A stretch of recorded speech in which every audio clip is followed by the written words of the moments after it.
DaVinci Resolve versus Premiere Pro. Here are 5 reasons that DaVinci Resolve is better than Premiere Pro, and yet again, the last reason is quite a hot take, so stick around.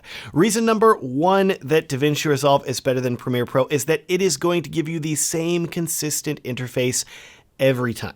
What I mean by that is that if you were to sit down at a friend's computer to help them edit a video in DaVinci Resolve that they were already working on, whenever you click on the edit page, you're already going to know where all of the panels are that you need access, because DaVinci Resolve is a less customizable program than Premiere Pro.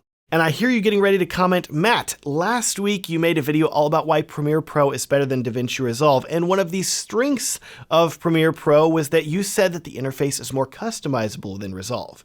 So which is it? Is it better that Premiere is more customizable, or is it better that Resolve is less customizable, but editors will always know where their tools are? Well, can't it be both? Here's the deal. Some editors want to customize all of their settings and panels, which Premiere Pro lets you do. But I would argue that there are more editors out there that never customize their workspaces. They use the same workspace all day, every day, and if they did have to use a workspace that was heavily customized by someone else, they would be more confused and annoyed by it than happy, because Premiere is so customizable and they don't know where something is.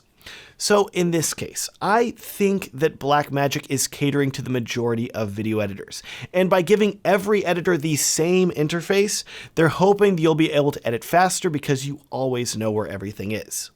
You can let me know in the comments if I'm right or wrong about this, and we need to move on to reason 2. The second reason that DaVinci Resolve is better than Premiere Pro is, of course, the significantly more in-depth color correction and color grading tools that you get with the software. The motion tracking is terrifyingly accurate. There are tools upon tools and panels hidden inside panels, and it's very obvious that Blackmagic has spent a decade-plus time on the color grading tools in the software, and that's because it got its start as a purely color grading tool. In fact, Resolve is so much better than Premiere Pro in regards to color that some Premiere Pro users have taken to begging Adobe to bring back a standalone program called SpeedGrade that you would use to color grade back in the day.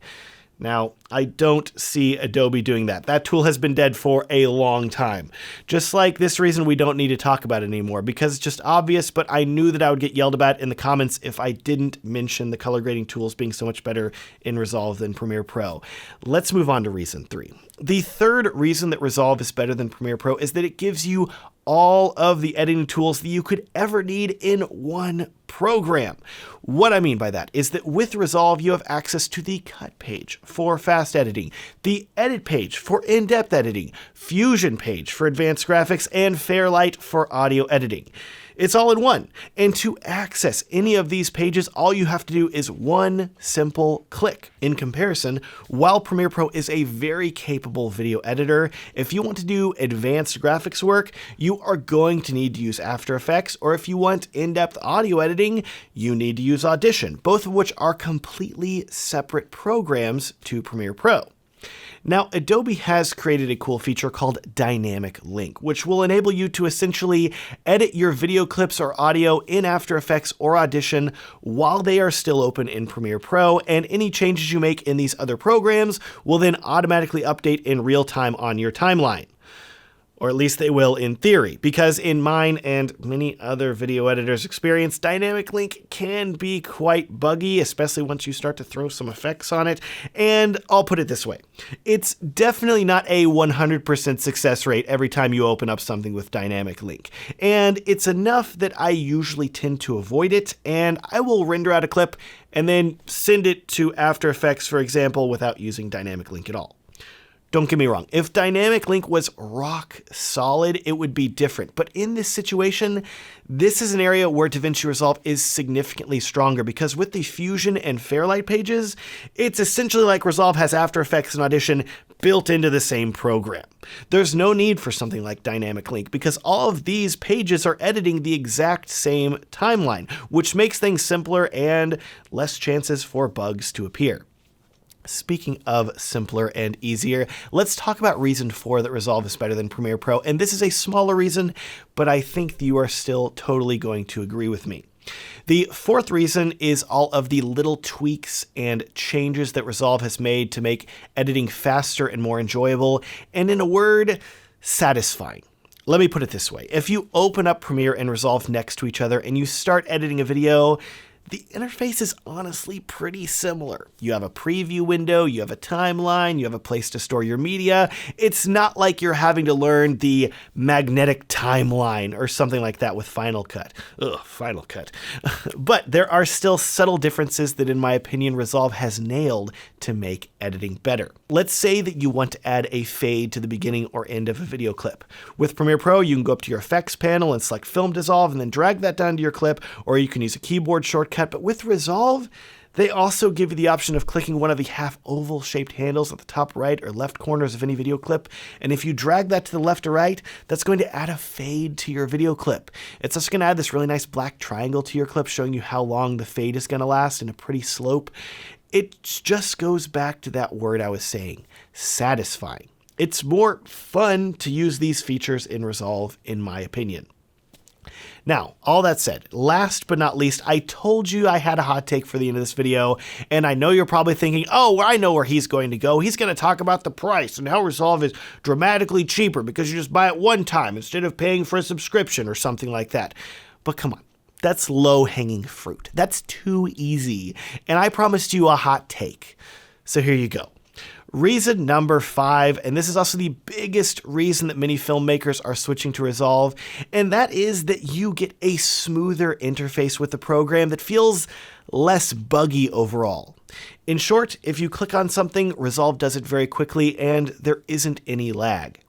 Compare that to Premiere Pro, where sometimes you will tell the program to do something, and then it's like it has to stop and think about it for a while. It's almost like there are gears turning in the background, and it's saying, oh yeah, I need to do that. Hold on. It's like got dust on it. It's like, okay, here we go. And then it loads the thing finally. You're just sitting there as an editor like, come on, let's go. You know what I mean. So let me put it this way. And if you've ever played video games, you'll get what I'm saying. It sometimes feels like the DaVinci Resolve interface is running at 60 frames per second. Like how a 60 FPS video game has really fluid movement and motion and it feels really good to play. While Premiere Pro, on the other hand, feels like it's running at 30 frames per second. And sometimes it's struggling to reach 30 FPS. And don't get me wrong, you can play a video game at 30 FPS, but it doesn't feel nearly as good as 60 FPS. My gamer friends will know what I'm talking about. The rest of you, don't worry, you can now shift your attention to my other video that I made, which is 5 reasons that Premiere Pro is better than DaVinci Resolve. That's linked up in the corner and down in the video description. And also, down in the video description, you're going to find a link to my edit videos like a pro guide. This guide is going to show you some of the most important things that took me years to learn as a video editor, and regardless of whether you edit in DaVinci Resolve or Premiere Pro or even Final Cut, I know I gave Final Cut some hate in this video, but I love you too, okay? It's just funny, and it makes people laugh, okay? Because Final Cut's like, I'm being left out over here. Nobody's talking about Final Cut right now. I'm sorry. I wish we were. But if you want to make a video about Final Cut, I can do 5 reasons why that's better too. I'm thinking about it off the top of my head. We got the magnetic timeline. We've got it runs really fast on Apple MacBooks. They still aren't charging a subscription for it, aside from that iPad app, which they are charging a subscription for, but we don't talk about that, okay? Never mind, the Blackmagic has the app for free. Told you we weren't going to talk about it. Okay, there's 3 of the 5. We just did a little preview for you. Okay, anyways, did I mention that my edit videos like a pro guide is completely free? Please download that at the link down in the video description. Thank you so much for watching, and have a great day.